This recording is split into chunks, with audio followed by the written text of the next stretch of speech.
Hey there, and welcome to The Hash here on CoinDesk TV. I'm Zach Seward. That's Jen Sanasi, Wendy O, Will Foxley. We're The Hash today. We're getting you up to speed on what's going on in the world of crypto and more. And we're going to start off with some PayPal news from Jen. Jen, take it away. All right. PayPal's new stablecoin is off to a slow start. That's according to data from Nansen. The data firm says that few people are using or holding PYUSD token in self-custody wallets. They also said that smart money holders seem to be avoiding the stablecoin so far, saying that Paxos is custodying more than 90% of supply, and exchanges like Kraken and Crypto.com hold just over 7% of supply. Will, I'm going to pass this one down to you. Are you surprised there was like big excitement in the industry when this news was announced? But are you surprised to see that, maybe not a lot of people are holding on to these stablecoins just yet?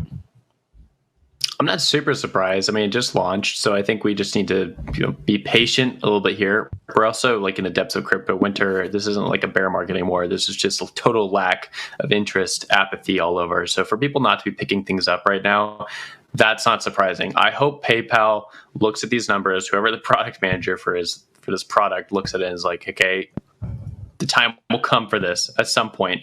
And they probably bake that into the strategy as well, right? They have a lot of resources to be able to look at the market and look at the past launches of these coins. And sometimes they take forever to get adoption.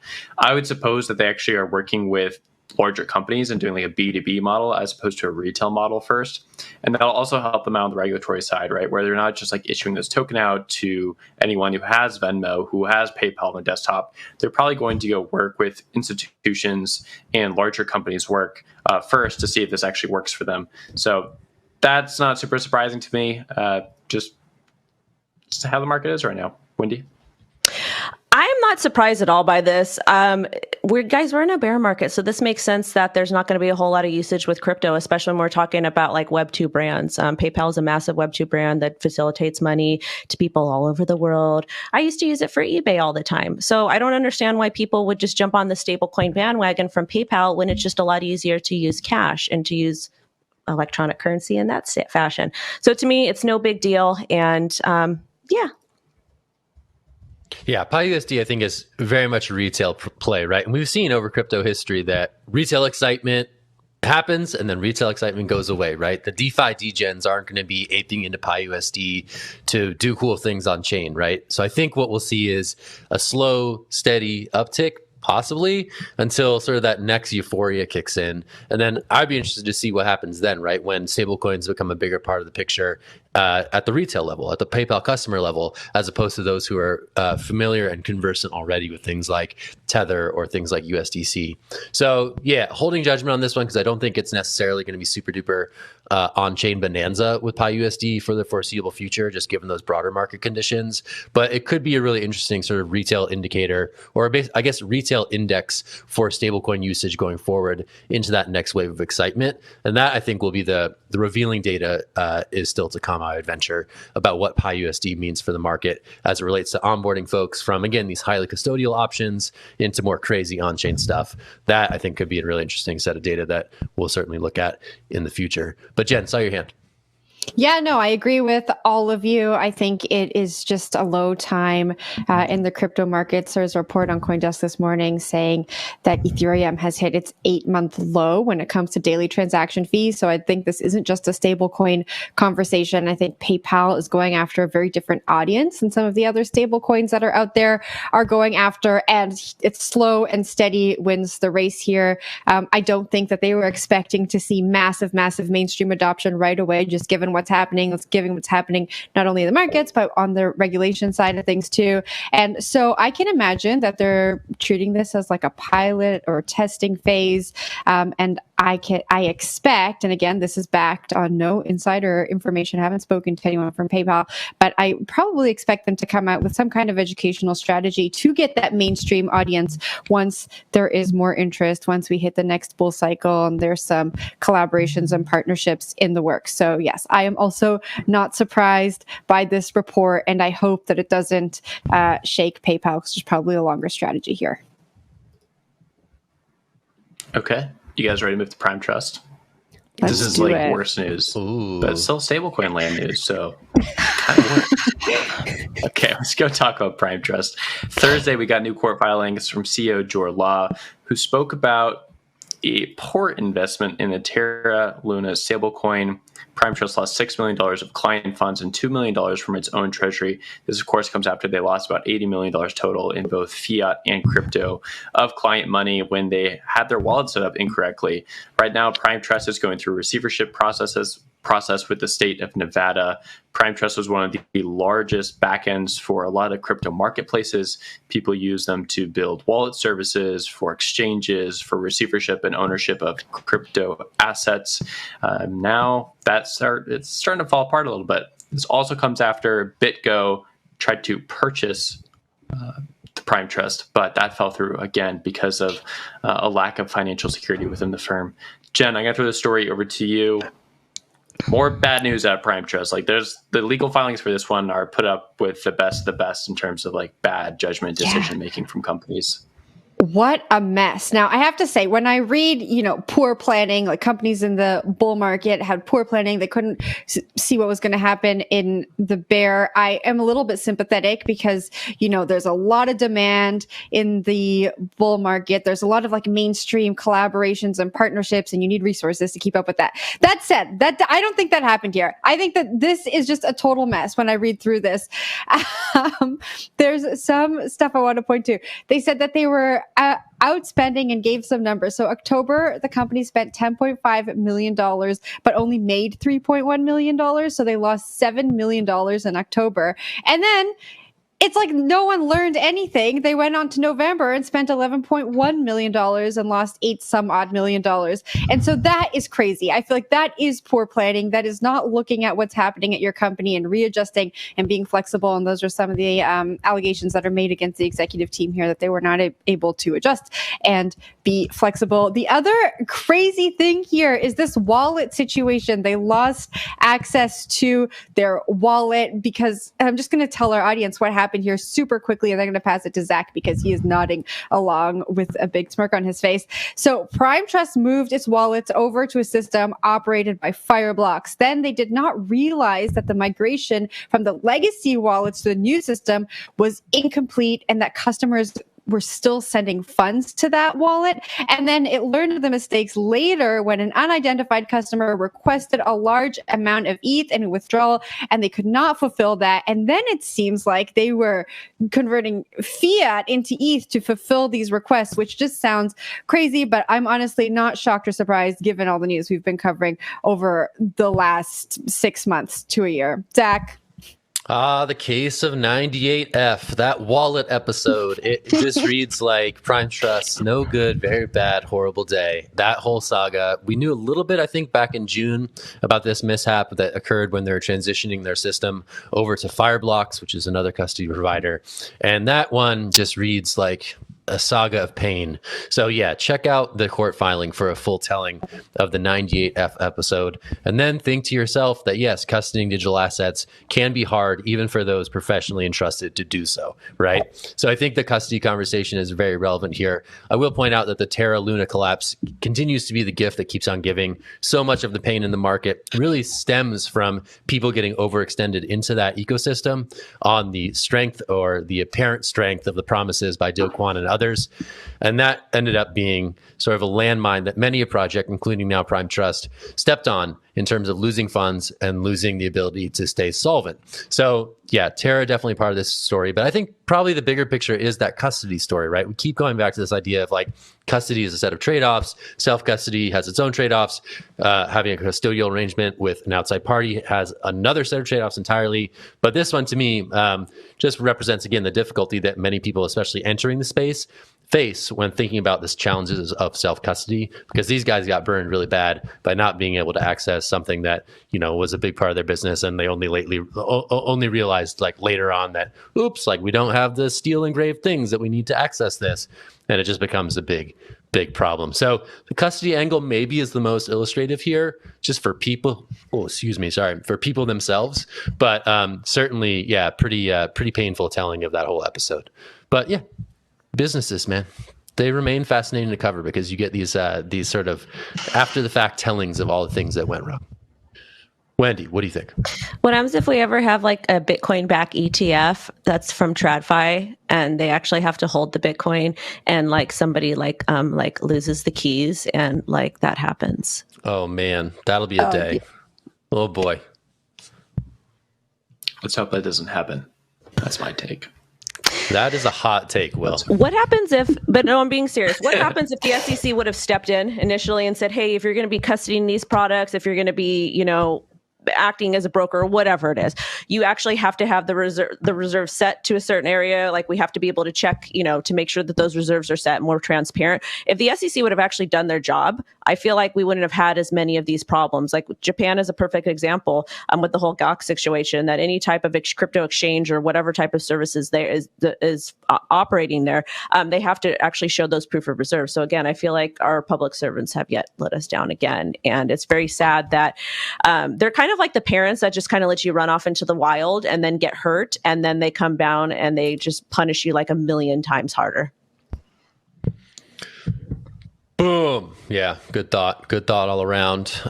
We're going to take a wee little break here and pause. And then on the flip side of that break, we're going to talk about Pepe. I know we talked about this the other day with some shady business going on. An update on that situation from the Pepecoin team. We're going to talk about that and more here on The Hash. Thanks for being here.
Welcome back to CoinDesk TV, The Hash. I'm Wendy O. We've got Zach, Will, and Jen. And of course, this wouldn't be a Media Monday episode without talking about everybody's favorite meme coin, Pepe.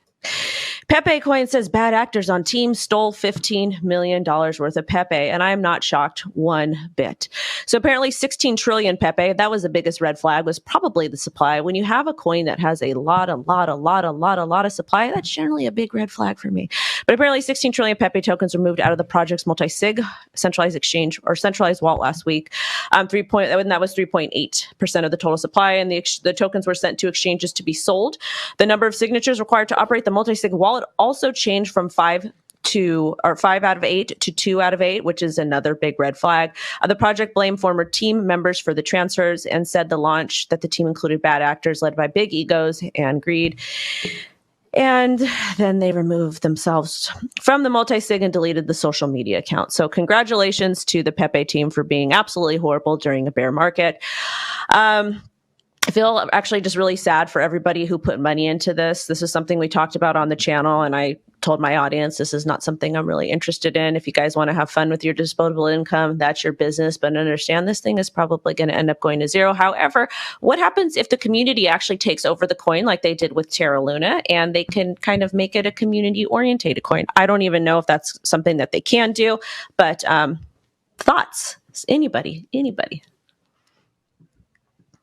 I want to hear Zach on this one. Give us your Burn best by the meme coin Pepe. take. Burn by the Pepe. Burn by the Pepe. You live by the meme coin, you die by the meme coin. And all this shady business transpired. We talked about it Friday. There was all sorts of crazy stuff going on. Now we have at least one telling of what happened. Now we seem to know a little bit more, according to the people coming out and saying this stuff. So it's all caveat, etc. But yeah, we get a little bit of closure to something that on Friday seemed odd at the very best. And, clearly something weird is going on here. So meme coins remain very, very risky, right? And I think CoinDesk and others in the space who cover meme coins always sort of caveat the meme coin stories with that, right? That stuff like this can happen. This is one flavor of a bad outcome. There certainly are other bad outcomes in the world of pump and dump meme coins. This one is particularly unfortunate, I think, because it does suggest some core incompetencies among the team that was behind this thing. So I would just second Wendy's comment, again, tread carefully in the world of these things. It's sort of like their key feature is speculation. They're sort of like the most casino part of the crypto ecosystem. And they should be treated cautiously. And we see it like time and time again that these things do happen. For every Doge or say SHIB that lasts and rides its initial hype cycle into something a bit more lasting, there are many other situations like this and others that get people hurt and get people to be sour on the space. So it's certainly something to be cautious about, and watch out there in the world of meme coins, folks. These can be bad, and this is just again one flavor of bad. But Jen, I'll toss it to you. Yeah, I third Wendy's comments. I think that none of us are shocked to see this happen. What I'm interested to see is like how the project recovers from here, what they do next. I think there are all of these really interesting stories that happen in the meme coin ecosystem and the DeFi ecosystem of projects suffering similar fates, but maybe the community takes over, maybe new developers come on board and the project turns into something that's a little bit more fruitful. So I'm interested to see how this pans out. I do feel sorry though for the people who, this was their first time interacting with any crypto project. Maybe they got into it because of social media, because of the memes, because it's fun, like we've spoken about so much on the show. And then this happens. I think it leaves a sour taste in everyone's mouth and does no good for adoption, which is what we all want. And so I'm just going to wag my finger at the developers who were allegedly involved in this. Will, we spoke about this on Friday and you weren't here. And the big question was, why on earth would they change the multi-sig wallet from 5 to 2? Like what benefit would that give them, if any? And I'm still wondering that while we talk about the story. And I don't know if you have any answers for me. I can cash answer out that. more easily, right? Yeah. You cash out. People instead of 5 people. Cash out. But if the 5 people all signed off on making it 2 people, couldn't they all have just signed off on cashing out? Well, maybe they didn't want to be scammers. Assuming that all 5 people did. And maybe it was just like the 2 people had the other people's keys as well, right? So it's just about the keys, not necessarily the people. So we don't know. And that's one of the things with these Pepe coins and all these meme coins is you have no idea what you're purchasing. And a lot of people wrote this all the way up and they wrote it all the way down. And congrats, you played the game and you get to talk about it at conferences now. You are a Pepe holder, bag holder for life. And that's great. And I think a lot of people got into crypto that way. For people who put a lot of money into this, they also have learned a long life lesson, which will not be as great. But that's the life of the meme coin, like as Zach always says, right? Like this is what you sign up for, is what you're going to get. So it is what it is. I think one thing that's interesting to talk about though is like having these meme coins in the midst of crypto winter, in the midst of like a very deep bear market where people don't talk about what's going on in the space. They're not like really interested in things in the space. And then you do have like a flash in the pan with these meme coins where they kind of bring back like the excitement of a bull market for a moment. And then it also reminds us of like what happens during a bull market, which is these things like burn out really quickly. Last thought on it is I wonder what happens to these multi-stakeholders. If they're US citizens and the SEC does look into something like this, there is precedent now after the last few years of people who have been rug pulling to this size going and having like legal action against them. So if there's a story like that in the next 6 to 12 months, I wouldn't be super surprised. Wendy?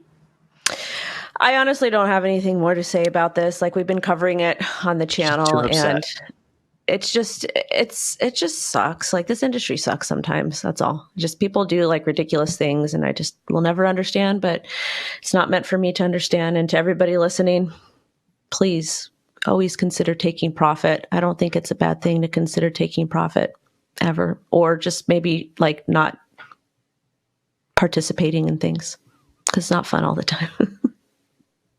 Fair enough and well said. All right, continuing on the sad streak. Here at The Hash, we have a bit of sad news of our own. For over 2.5 years, we've been hashing it out about the biggest stories in the crypto world, connecting the dots on what matters and why. This week, unfortunately, that journey comes to an end. The Hash will be on an indefinite extended hiatus on CoinDesk TV and the podcast network following CoinDesk's recent round of layoffs. Our last show is going to be this Thursday, August 31st. We are very bummed about leaving you all, but this week we'll take a look back at some of our favorite highlights, and we might also have a few special guests up our sleeve. So I say that, give you that announcement that we're going off air on the 31st for an extended period, but we are going to do some looking back, and we're going to start today. So we've had a lot of big industry players join this show, including politicians like Miami Mayor Francis Suarez and Bermuda's Premier David Burt.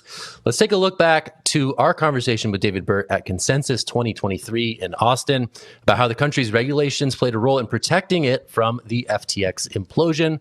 Let's listen, and then we'll chat. Well, I think it was unfortunate. It was unfortunate for the persons who lost money.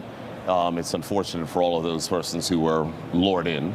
But the fact is that it just speaks to the importance of making sure that you not only have a strong legal environment, but you actually are doing the regulation which is necessary to prevent things, because it harmed the overall industry and it caused a lot of pain for a lot of persons. And so from that perspective, for us, our regulator is very strict. So from that perspective, we haven't had any challenges like that in Bermuda.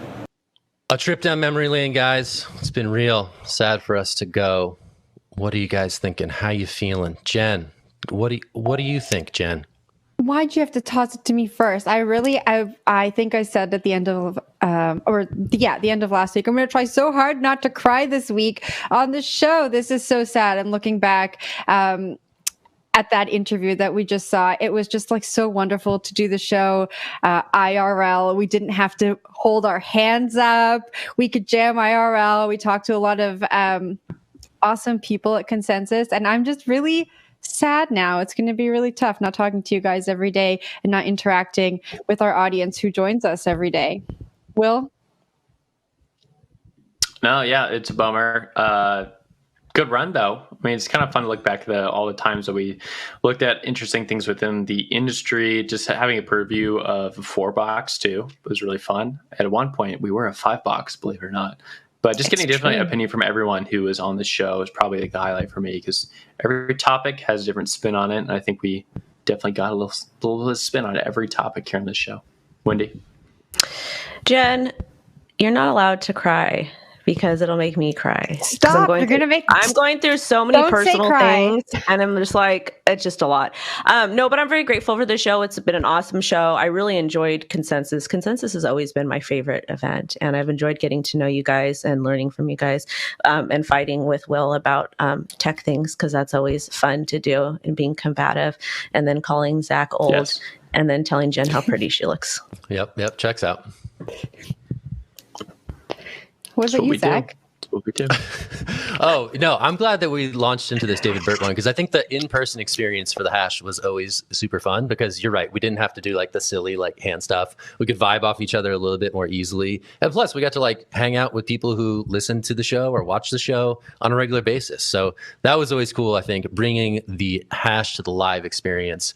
In addition to bringing on some great guests, we got to hang out with folks who cared about the show for its incredible 2.5 plus year run stretching all the way back. So yeah, going to be fun to reminisce with you guys this week, and it's going to be fun to think about what we can all plot next. I know we have a lot of schemes. We've hatched a lot of half-baked schemes on this show, so we might have to revisit some of those at some point during this week. I think the first one we should revisit is the garden flag. Garden flag, yes, that was one. That was pretty smart. Yeah. I think we were going to launch a bar at one point, or maybe it was a restaurant. I think that was a Wendy idea. A taco hut. Gotta have those. So there's a lot that we need to unpack the evolution of the hash into its current form. It's been good. That's all I got. I think we can leave the show there for today. But again, we will be here tomorrow. I can say that a few more times. And I can always say that it's been fun. I'm Zach Seward. That's Wendy O. We got Jen Sanasi. We got Will Foxley. We will check y'all tomorrow. Have a great one. See ya.